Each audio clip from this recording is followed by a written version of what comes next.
three, ball movement was there. It was down to two, and Biombo shows up huge. This is what you thought overall. Well, I mean, I thought one of the biggest plays he made was at the end when he blocked the shot, and that was the disposition he had all night, his last block. Coming out of that timeout up two, you're trying to get some structure out there, get some floor balance, because, they were having their way with us a little bit in transition, and then they were getting extra possessions after we played really good defense and forced a miss. So we're just trying to get a good shot, but big-time floor balance so we can get back in transition. And his dives put a lot of pressure on the rim tonight, and it opened it up for everybody to, have a good night from three. And the guys knocked down the shots. And Chris had 15 assists. He was finding guys all night. He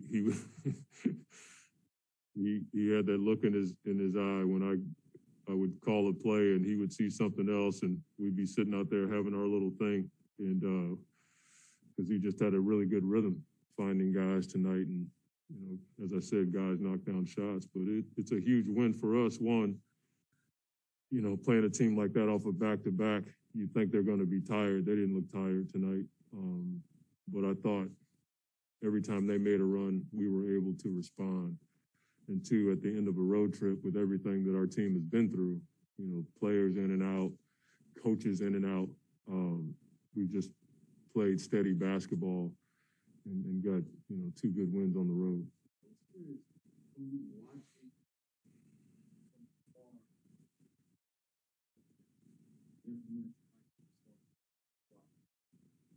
I don't know if I picked it up as much as it affirmed when we play with pace on offense. Like, most teams are really hard to guard. But the defensive physicality, when we weren't physical tonight and allowed them to get offensive boards, it was a different game. When we stuck our nose in there and put hands on bodies, talking out early so that we could put hands on bodies when we switched, our defense was pretty good. Our second and fourth quarter D tonight was pretty good from a point production for them. And, that probably was the difference in the game, being able to get that kind of spread away from them from a point standpoint. Just getting those corners, there's no team point generate those, but still, really, they want to get to that corner three. Like, is that just first with ball movement? Yeah, I thought it was a lot of ball movement, attacking the paint. I thought Cam Payne had a really good one out of a timeout. We pitched it back to him. He took off down the lane. He could have shot his floater, but he read the corner defender come in and help, and he put the pass on time, on target. But Chris was finding guys all night. I think the guys did a really good job of spacing tonight, but it doesn't happen if you don't have that synergy in the pick and roll. Chris and Biombo tonight, Chris and Jalen, like that really opens it up for everybody to knock down shots. I was talking with Biombo.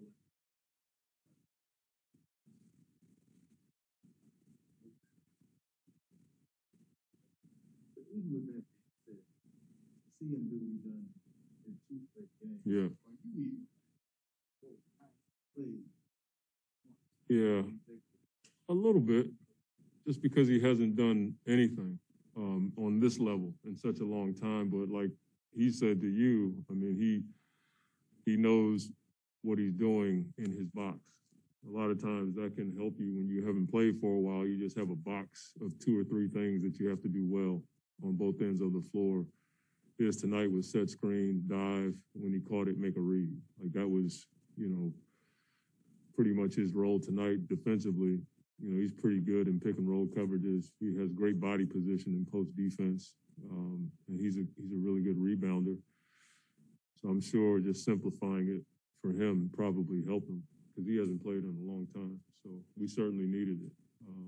I wanted to get Sticks back in there, but Valanciunas' size is getting Sticks in foul trouble. And not only does Biz have the size, he has the experience and know-how. finish with one from Colin Olson on Zoom. Hey, Monty, to your answer just now on Biyombo, how much do you see him sort of just benefiting from his veteran know-how and just knowing where to be on the floor? That's something that Coach Young mentioned as well after Sunday's win. I mean, that's who he's been his whole career. You know what I mean? He's been a screen and roll guy. With us, you got to be a screen, roll, and react because we have two players that get blitzed from time to time or trapped in pick and roll. But I think, when you played as long as he has, it may be a different face setting the ball, but his objective is probably going to be the same, and he's just locked into that role, and it has been for a long time. I just remember him. I think he was in Toronto in the playoff series, and he just, basically won a series for them just by diving and catching lobs and putting pressure on the rim. And that's basically what he did tonight, so I'm sure he's used to that role. Last question I had with Cam Johnson's just really high scoring the last couple weeks. The field goal attempts have been high for him as well. How have you seen him just be more aggressive over this stretch as well? I think they should be higher. That's what I think. I think he should shoot the ball every chance he gets. I think his teammates want him to, our staff wants him to. If you look at the minutes, that's probably got a lot to do with it also. I think he's just playing with a great deal of not just personal confidence, but team confidence. He knows that guys want him to shoot the ball. He's typically in the right spots. And I've said this for a while. He's in much better condition to play the kind of basketball we want him to play. Sometimes it takes guys a couple of years to get their bodies right as a young player to play this kind of basketball. Thank you.